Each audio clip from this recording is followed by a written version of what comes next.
Saya Cynthia Rompas menemani Anda di paruh kedua Kompas Petang. Saudara, Istana menanggapi sindiran Ketua Umum PDI Perjuangan Megawati Soekarno Putri terkait penguasa yang bertindak seperti Orde Baru. Istana menilai pernyataan Megawati sebagai bentuk kebebasan berpendapat. Koordinator Staf Khusus Presiden Ari Dwi Payana menyebut pernyataan Megawati Soekarno Putri masuk ranah ketum parpol. Namun Ari Dwi Payana memastikan pernyataan Mega itu adalah cerminan negara demokrasi, di mana siapapun bebas berpendapat. Sebelumnya Megawati Soekarno Putri menyebut penguasa saat ini bertindak seperti Orde Baru. Hal itu ia sampaikan di Rakornas Ganjar Mahfud di G-Expo Kemayoran, Jakarta. Domainnya Ibu Mega ya, untuk partai politik. Ya itu negara demokrasi ya. Semua orang bisa berpendapat ya, membuat penilaian. Saya kira itu cermin bagi negara demokrasi. Aku tak beri komentar ya, negara demokrasi ya, itu aja.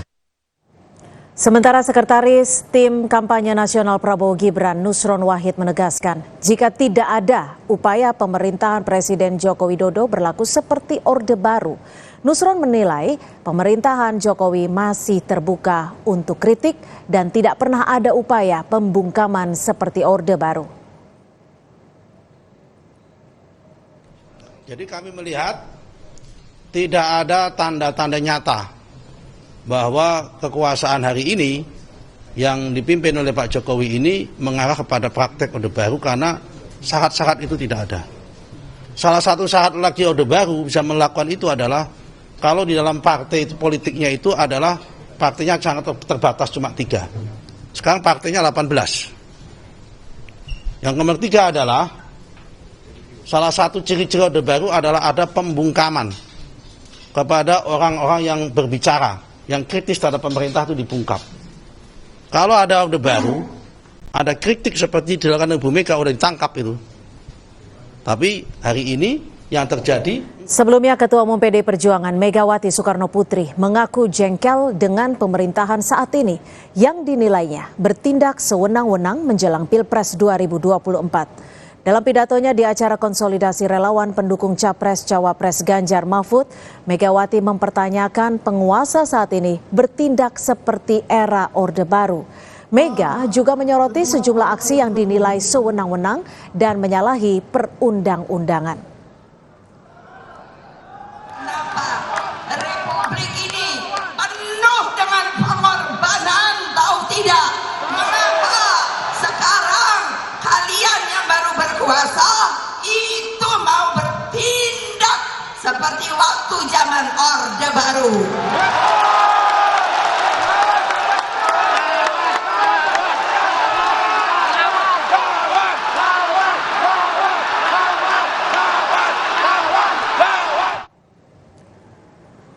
Terkait kritik Megawati soal penguasa seperti zaman Orde Baru, kita bergabung dengan juru bicara Tim Pemenangan Nasional Ganjar Mahfud, Deddy Sitorus, Staf Sus Mensesnek Valdo Maldini, serta peneliti Pusat Riset dan Politik BRIN Firman Nur. Selamat sore Bapak-Bapak, terima kasih sudah bergabung bersama kami di Kompas Petang.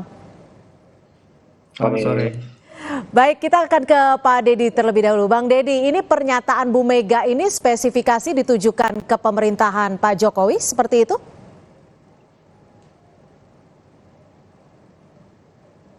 Bang Deddy.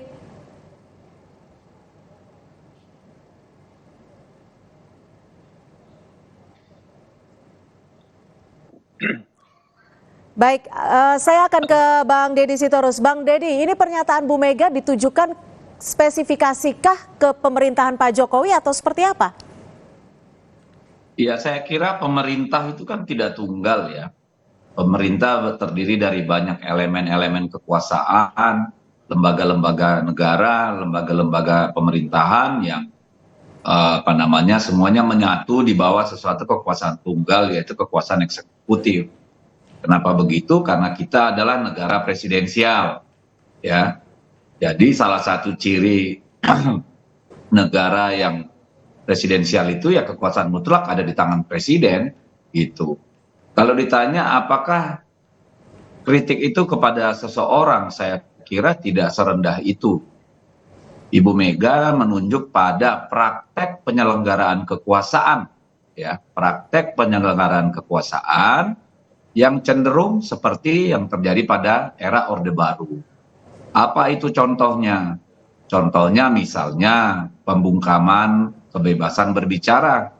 Ada, ya, bukan tidak ada. Ambil contoh mahasiswa UI, ya, ketua BEM itu yang hingga ada aparat yang mendatangi rumahnya, ibunya, HP-nya dihack. Bang Deddy, secara garis besar jika bisa disimpulkan, poin-poin mana sih yang menunjukkan bahwa kekuasaan saat ini itu seperti era Orde Baru? Loh, saya kan sedang menjelaskan, Mbak. Yang pertama tadi kan pembungkaman kebebasan berbicara. Tadi saya sampaikan anak mahasiswa UI dibungkam, ya, keluarganya diancam gitu ya. Ada anak perempuan yang memprotes mempertanyakan baliho yang masif di mana-mana juga mendapat ancaman. Ada wartawan yang mendapat WA dan telepon, ya, banyak yang mengadu kepada kami. Itu contohnya. Kantor partai politik yang merupakan lembaga resmi, ya, yang sedang tidak melakukan aktivitas yang mengumpulkan massa atau yang bisa mengganggu ketertiban didatangin oleh polisi, ya. Ada pengerahan aparatur pemerintah desa secara masif di mana-mana. Itu kan semua tanda-tanda ciri-ciri. Lalu kalau kita mau merujuk ke belakang lagi, sudah berapa banyak orang yang masuk penjara, ya, quote and quote, yang berseberangan atau memberikan kritik, ya, walaupun dengan landasan ITE, ya, hukum ITE misalnya begitu. Tetapi ya itu sudah banyak terjadi gitu. Dan yang paling membuat miris itu kan ketika semakin nyata dan vulgar bagaimana instrumen-instrumen negara itu bergerak, mulai dari membegal Mahkamah Konstitusi. Kita tahu operasi besar di sana, ini bosnya Waldo tahu nih kalau dia mau jujur disumpah di atas kitab suci, bagaimana proses yang terjadi di MK itu sehingga keluar putusan nomor 90 yang mencederai demokrasi itu. Bagaimana partai-partai politik dikonsolidasikan dari awal. Semua patuh dan taat pada presiden, kekuasaan terpusat pada tangan presiden, sehingga dua koalisi partai politik itu adalah atas dasar perintah presiden dan itu diakui oleh mereka. Oke, saya akan ke Mas Faldo. Bagaimana tanggapan Anda soal kritikan Mega terkait penguasa seperti Orde Baru, Mas Faldo? Ya, makasih Mbak Cynthia. Salam hormat Bang Deddy, Bang Firman juga.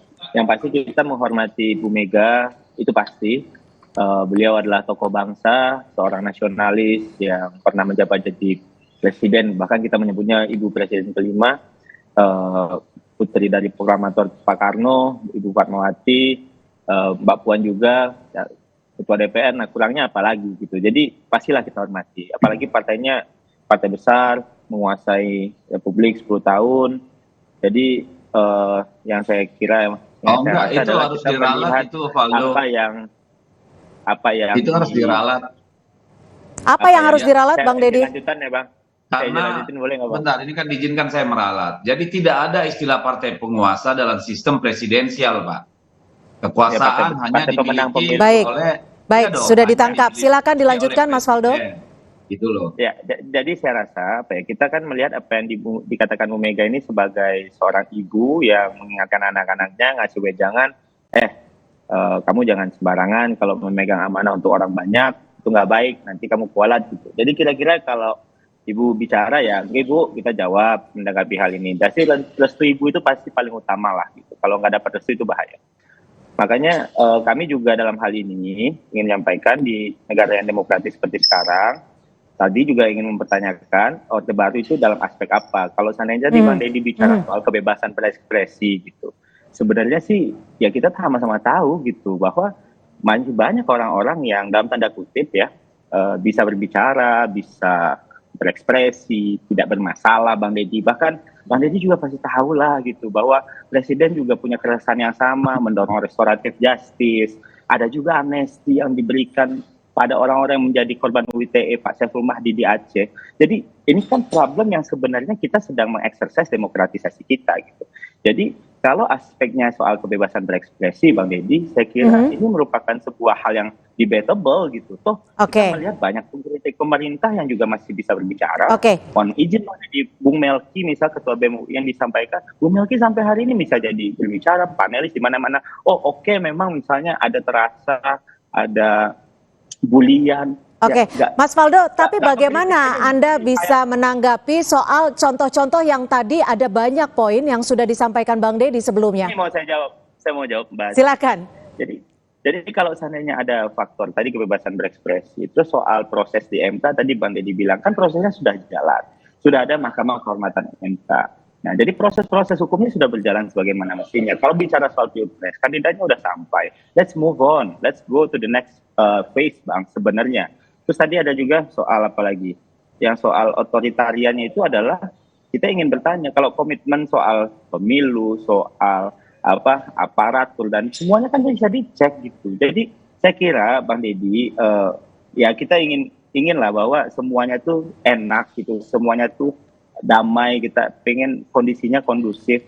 Jadi kalau seandainya obstacle kecil-kecil dijadikan parameter untuk ini langsung ke Orba itu kayaknya loncatnya kejauhan gitu loh, mohon izin. Walaupun sekali lagi sesuai apa yang dikatakan oleh Pak Adi Dwipayana bahwa kita itu negara demokrasi, semua bebas berekspresi dan itu dijamin konstitusi kok. Tidak ada orang-orang yang serta merta ditangkap begini begitu. Restoratif justice tetap dikedepankan kok Mbak Cynthia. Mohon izin nih ya. Terima kasih.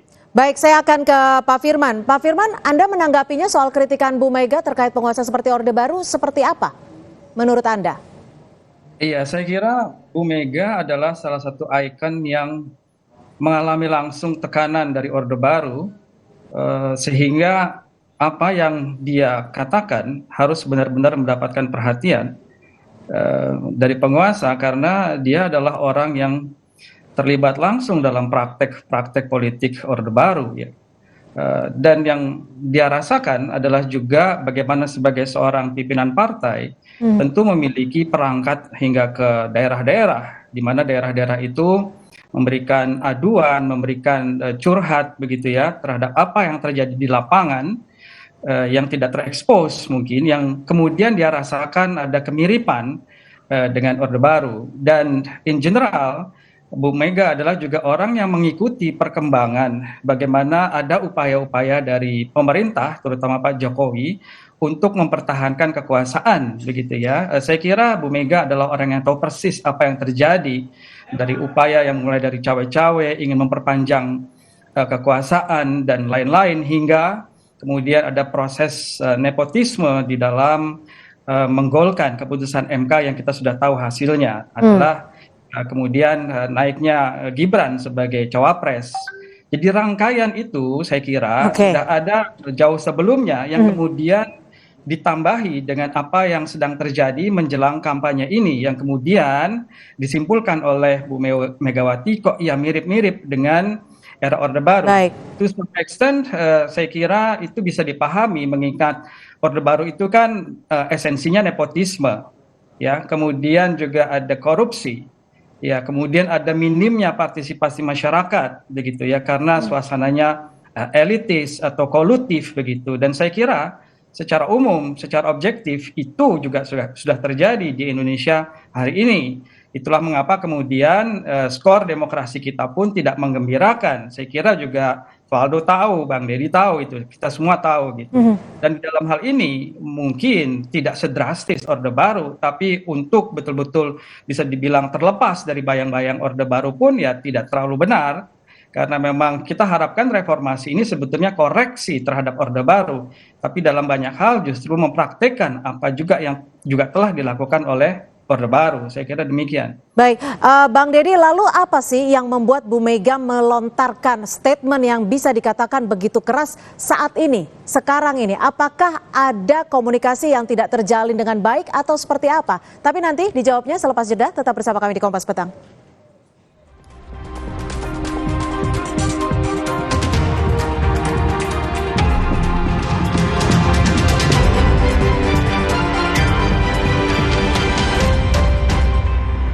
Mori Grow, susu dengan formula